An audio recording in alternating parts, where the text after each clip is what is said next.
किसी भी भूत की कहानी को असल में डरावना क्या बनाता है? क्या वो सिर्फ अचानक से डराने वाले पल होते हैं या फिर कुछ और?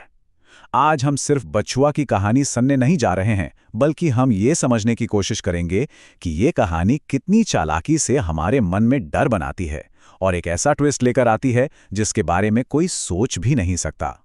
कहानी की शुरुआत ही इस लाइन से होती है। जरा इस लाइन को महसूस कीजिए। ये आपको सीधे एक ऐसी दुनिया में खींच लेती है जहां कुछ भी वैसा नहीं है जैसा ऊपर से दिखाई दे रहा है। और यही सवाल इस पूरी कहानी की जड़ है। आशीष और उसके दोस्तों ने मदद तो मांगी, लेकिन क्या उन्होंने सही आत्मा से मांगी? इस एक सवाल का जवाब हमें इस कहानी के हर मोड़ पर मिलेगा, जो हमें धोखे और सच्चाई के बीच का फर्क समझाएगा। तो चलिए शुरू करते हैं पहले हिस्से से, एक खतरनाक छुट्टी। देखिए, हर अच्छी हॉरर कहानी की शुरुआत बहुत ही नॉर्मल सी होती है, और ये कहानी भी बिल्कुल वैसी ही है। तो हमारे पास 3 दोस्त हैं, आशीष, पायन और सुरभि। उनका प्लान बहुत ही सिंपल है, शहर की भीड़-भाड़ से दूर बाराबंकी में कुछ दिन सुकून से बिताना।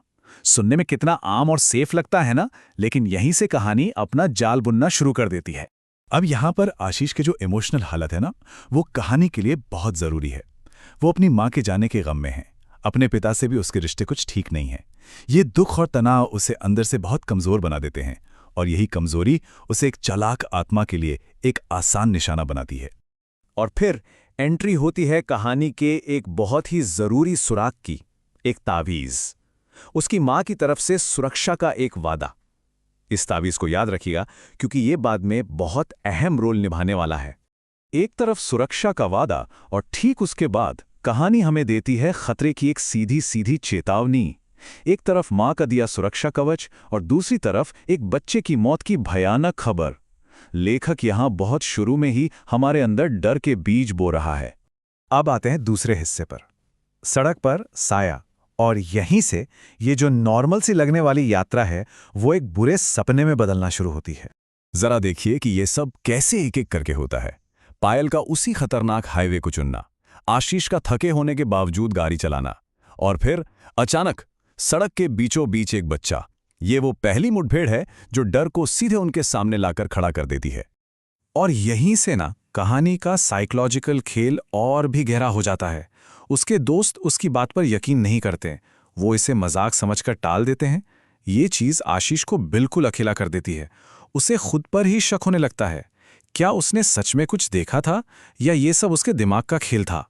तीसरा हिस्सा, गलतफहमी का खेल। अब कहानी अपने सबसे बड़े धोखे पर पहुंचती है, ऊजा बोर्ड का सेशन। ये सीन चालाकी और गलत दिशा में ले जाने की एक बेहतरीन मिसाल है। अब सोचिए, जब वीज़ा बोर्ड पर SONA अक्षर आते हैं तो एक दुखी बेटा क्या सोचेगा? जाहिर है उसकी माँ। ये एक इमोशनल जाल है, और आशीष बिना कुछ सोचे समझे सीधे उसमें फंस जाता है। इसके बाद मिलती है एक चेतावनी और एक हुक्म, और दोनों में स्पेलिंग गलत है, बछुआ और टेम्पल प्रीक। आशीष को लगता है कि उसकी माँ की आत्मा उसे एक बुरी ताकत से बचाने के लिए मंदिर का ताला तोड़ने को कह रही है। बस, जाल पूरी तरह से बिछ चुका था। और यही आशीष की सबसे बड़ी, सबसे घातक गलती थी। उसका दुख, अपनी माँ के लिए उसका प्यार उसे सच देखने ही नहीं दे रहा था। वो हर इशारे को अपने भरोसे के चश्मे से देख रहा था, जो उसे सीधे तबाही की ओर ले जा रहा था। चौथा हिस्सा, मंदिर का राज। अब कहानी अपने क्लाइमैक्स पर पहुंच रही है। उन्हें लग रहा है कि वो ताला तोड़कर खुद को बचा रहे हैं, पर सच तो ये है कि वो असली शैतान को आज़ाद कर रहे थे, जिससे उन्हें बचना चाहिए था।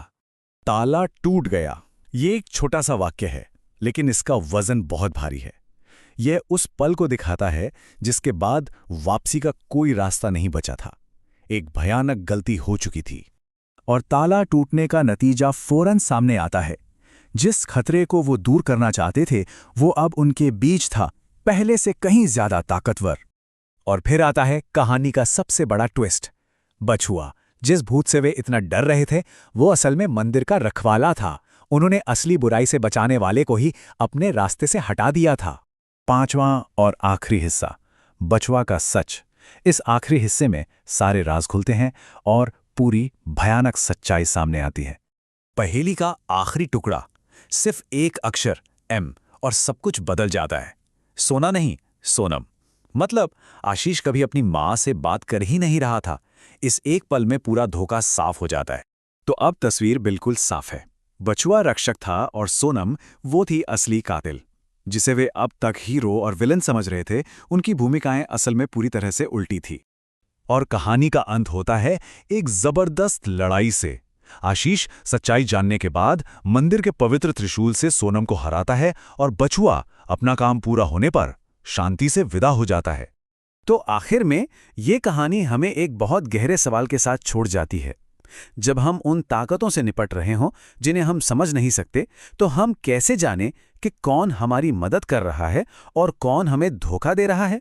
ये एक ऐसा डर है जो सिर्फ कहानी तक ही सीमित नहीं रहता।